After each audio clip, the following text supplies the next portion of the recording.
था वो वाली अदाकारी नहीं कर सकता, लेकिन कर अदाकारी रहे हैं, जरा बड़े बड़े पर्दे पे कर रहे हैं। अच्छा, लास्ट में जरा ये भी बताइए, जो जो तकरीब हुई थी जहां पे 3 साल की कारकर्दगी, वहां पे किसी और की कारकर्दगी अच्छी हो ना हो, लेकिन फनकार थे दो डेफिनेट, अताउल्लाह साहब और इब्रारुल हक साहब, उनकी बड़ी अच्छा अदाकारी थी, कारकर्दगी बड़ी अच्छी थी उनकी।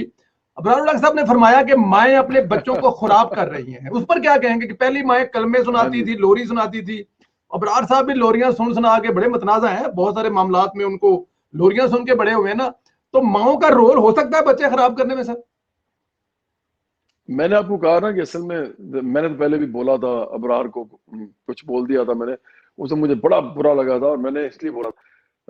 लेकिन अब मैं चाहता हूँ कि वो ना बोलूं, लेकिन मैं कम से कम इतना बता दूं इनका माइंडसेट क्या है। अताउल्लाह साहब के जी बारे में बात नहीं करना चाहता, मेरे सीनियर जी जी, हैं, बिल्कुल उनकी ठीक, अपनी कोई बिल्कुल ठीक। पता नहीं क्या उनकी उनसीयत है इमरान खान के साथ, वो भी उनको समझ आ जाएगी आगे हुई है तो वो आप देखें ना, जब इतना बड़ा गाना हिट हो जाए जब आएगा इमरान, तो उसके बाद क्या हम वो करेंगे, जो उनकी उम्र है उसके बाद अब जी ये तो कर नहीं सकते कि उनको छोड़ के किसी और पार्टी में चले जाए, उन्होंने कौन सा सियासत भी करनी है, तो वो अपना एक उन्होंने कर लिया, एक दोस्ती में रखी हुई है, वो चले जाते हैं तो कोई फर्क नहीं पड़ता। अब जहां तक अबरार की बात है, देखिए अबरार जो है ना, ये जो उसने बात की थी ना, मुझे बुरी क्यों लगी। हम्म। देखिए, जब कोई इंसान जज करता है ना किसी को, ये मेरा पक्का फलसफा है, बिल्कुल पक्का, और मैंने बराबरी पार्टी में हर एक को ये कहा है कि ये करना ही करना है, खास तौर पे अगर उसमें मजहब इन्वॉल्व हो या सकाफत या कल्चर इन्वॉल्व हो या मोरालिटी या अखलाकियात इन्वॉल्व हो। अगर कोई ये कहता है ना कि देखें जी ये इन्होंने क्या किया, ऐसे क्या किया, तो फौरन उस वक्त उससे देखें कि तुम खुद कौन हो भाई, क्योंकि तुम तो फैला रहे हो कंफ्यूजन, खुद तो तुम कंट्रोल हो नहीं, कंट्रोल तुम्हारे अंदर है किसी किस्म का नहीं, सब वो चीजें जो तुम जिंदगी में कर सकते थे वो की हैं, अब भी कर रहे हो। अच्छा, खास तौर पे ये जो गाने हैं अबरार के, वो गाने, एक होता है प्यार मोहब्बती गाने गा देना, एक होता है कोई भंगड़े के गाने गा देना, एक होता है कि थोड़े से कोई फनी किस्म के लिरिक्स भी लिख देना, कोई स्पिरिचुअल सॉन्ग्स भी होते हैं, सूफी गाने, फिर कोई पाकिस्तान के गाने भी होते हैं जो मैंने बहुत ज्यादा गाए हैं, जी या फिर कोई तालीम से के हवाले से भी गाने होते हैं, वो भी मैंने बहुत गाए हैं। तो ये सारे गाने होते हैं और मैंने उनको डाला है जो कि बड़े वो नहीं होते, शरारती किस्म के गाने भी मैं डाल लेता हूँ उसमें, लेकिन एक ऐसा हद होती है जिसके बाद वो गाने शरारती नहीं रहते, बल्कि वो बेहूदगी की तरफ चले जाते हैं। अब जब आप ये गाना सुनते हैं कि जीटी रोड ते ब्रेका लगियां बिलो तेरी टॉर वेख के, तो मैं नहीं कह रहा कि मैं आपको जज करूंगा, मैं नहीं कर रहा जज, देखिए मैं फिर कहूंगा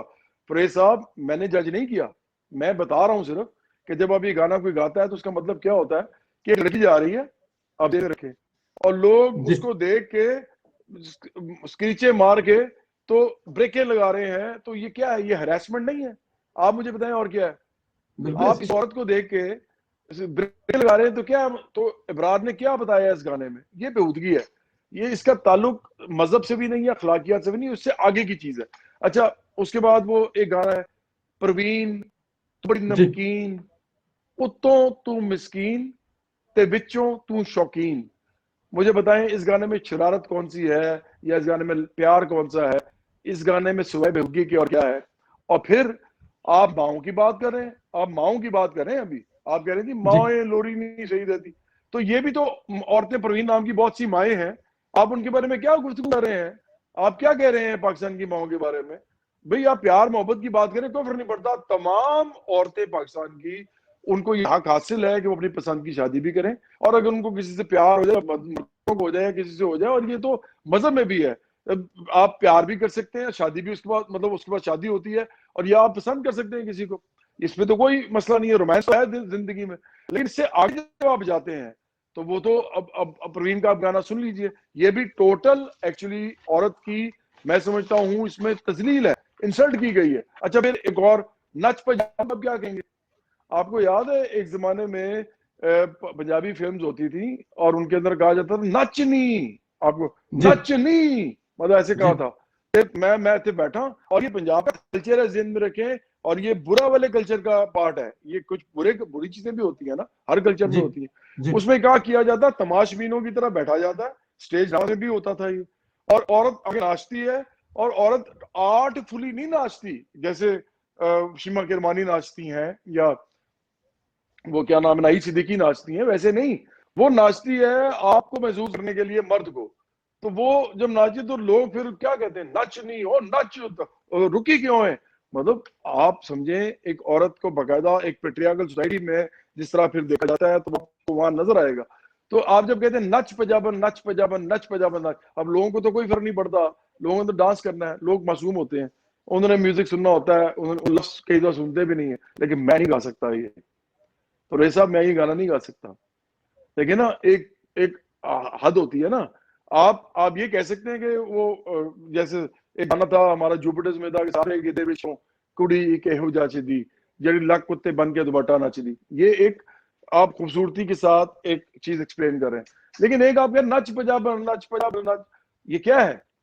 तो देखें, ये एक गाना नहीं है। फिर बिल्लो देकर आप देख लें कि टिकट कटाओ लैंड बनाओ असा तो जाना है बिल्लो देकर। तो अबरार ने जो गाने गाए हुए हैं ना, वो प्यार मोहब्बत या गाना इस्लाम में राम है या नहीं है, लोग इस पे बात शुरू कर देते कि जवाब साहब आपने भी तो गाने गाए हैं। ओ भाई मैंने तो गाने गाए हैं और मैं फख्र करता हूँ, मैं आर्टिस्ट हूँ, मैं तो फख्र करता हूँ कि मैं मौसीकी करता हूँ और इस मुल्क के अंदर मैं समझता हूँ कि मौसीकी ने इस मुल्क के अंदर बहुत एक खूबसूरत एक चीज पैदा की और वहशत खत्म की है इस मुल्क के अंदर से। लेकिन मैं तो बात कर रहा हूँ और मैं जज भी नहीं कर रहा, मैंने अबरार को कभी जज नहीं किया, निजी महफिलों में बैठे आपस में बात की है, कभी पब्लिक में नहीं किया, कभी नहीं कहा, क्योंकि ठीक है मैं कॉमेडी नहीं कर सकता, मुझसे नहीं होती कॉमेडी, ना मुझे अच्छा लगता आपका है, लेकिन मैं आपका कॉमेडियन कोई जब आपका कॉमेडी कोई कर रहा होता है। आपका कोई पट्टी यार नहीं होगा ना, इसलिए आप कॉमेडी नहीं कर सकते शायद। नहीं मैं कह रहा हूँ ना, देखिए मैं एक्सप्लेन क्या करना चाहता हूँ लोगों को जी ये पता होना चाहिए, एक तफसीलन पता होना चाहिए कि मेरा मतलब क्या है अबरार को जवाब देने का। देखिए मैं कॉमेडी नहीं कर सकता ना, लेकिन जो कॉमेडी करते हैं मैं उनको अप्रिशिएट करता हूँ, लेकिन मैं नहीं कर सकता। लेकिन अगर कॉमेडी करने वाला किसी दिन आके कहता है कि जी कॉमेडी करने ले बंदे ठीक नहीं होंगे, तो आप सोचे मैं क्या कहूंगा? मैं कहूंगा है ये क्या बात की है? एक इंडिया में खातून है आजकल, वो बहुत बड़ी, वो एक वन स्टार थी, किसी और चीज के अंदर थी, सनी जी करके जी उनका नाम है। जी जी जी अब जी वो जी जो भी करती थी लोग वो करती होंगी। अब मैंने तो जज नहीं किया, खुदा का सबका मामला होता है, और मैं कुछ राइट रॉन्ग की बात ही नहीं कर रहा। वो आके अगर कह दे आज इस तरह की बात करें कि इंडियन फिल्मों में बड़ी जो है उरियानी हो रही है, फहाशी। फाशी हो रही है, तो आप क्या कहेंगे? मसला ये है कि अबरारुल हक जो गाने गाते रहे हैं, वो माओ के, वो भी प्रवीण भी माओ माँ का नाम हो सकता है, आप कह रहे हैं वो तो मस्कीन बिचो तो चौकी, और साथ आप जब अपने आप को इमरान खान वाला मामला है और पूरी पीटीआई मौजूद है, पीटीआई में मुनाफकत वो कहते हैं ना आखिरी हद तक भरी हुई है, कूट कूट के हर एक के अंदर। इमरान खान की ट्रेनिंग है ना सारों को। ये करते क्या है, ये एकदम ना मजहबी बातें करके, सिर्फ बातें अमल नहीं, बातें करके एकदम लोगों के अंदर वो हो जाते हैं और लोगों को पता नहीं लगता, लोग मासूम है, उनको लगता है कोई मजहबी बात करे तो अच्छी कर रहा है, तो इसलिए वो इस तरह की बातें करते हैं। तो बराबर ने ये बात कर दी, वो बड़ा देखे ये नहीं सुनाती हमें अल्लाह वाली जो है लोरी सुनाया करती थी। भाई अगर आपने अल्लाह वाली लोरी सुन के, मैंने ये कहा, तो फिर आपने ये वाले गाने गाने थे जो मैंने पहले कभी जज नहीं किया, लेकिन मैं कर रहा हूँ क्योंकि आपने जज किया है, आपने औरतों को जज किया है, माओ को, तो अब मैं आपको कर रहा हूँ कि भाई साहब आपने अल्लाह वाली लोरी सुन के ये वाले गाने बनाए, फिर तो अल्लाह वाली लोरी सुनने का मतलब, इसका मतलब है कि कोई फायदा ना हुआ। असल बात क्या है? असल बात यह है कि ये अल्लाह वाली लोरी सुनने से नहीं होता कुछ, होता है माँ बाप की तरबियत से, और वो किसी की भी, इसकी भी अच्छी हो सकती है, माँ बाप बहुत अच्छे होते हैं अबरार के, मैं उसकी बात उनकी बात नहीं कर रहा, मैं कह रहा हूँ आखिरकार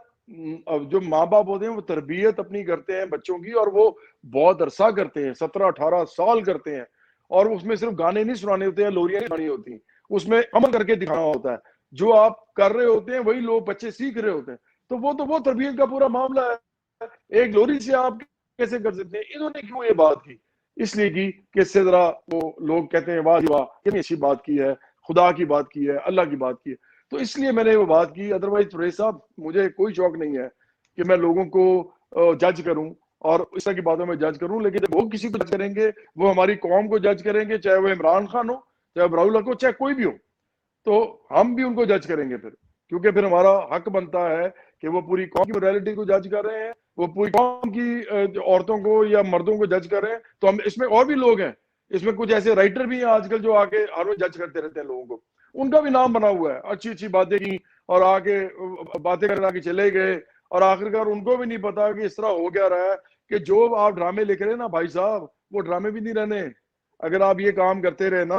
अगर आप ये काम करते रहे कि उसको बुरा कह रहा, इसको बुरा, ये अच्छे नहीं है, ये औरतें ऐसी हैं, तो आप जेहन में रखें कि आप ये एक इस मुल्क के अंदर जजमेंट का एक वो जो उंगलियां उठाने का जो है ना, आप शुरू कर दिया है काम, और ये आखिरकार आर्ट पे ही जरूरत लगनी है, और आपका काम भी रुक जाना है।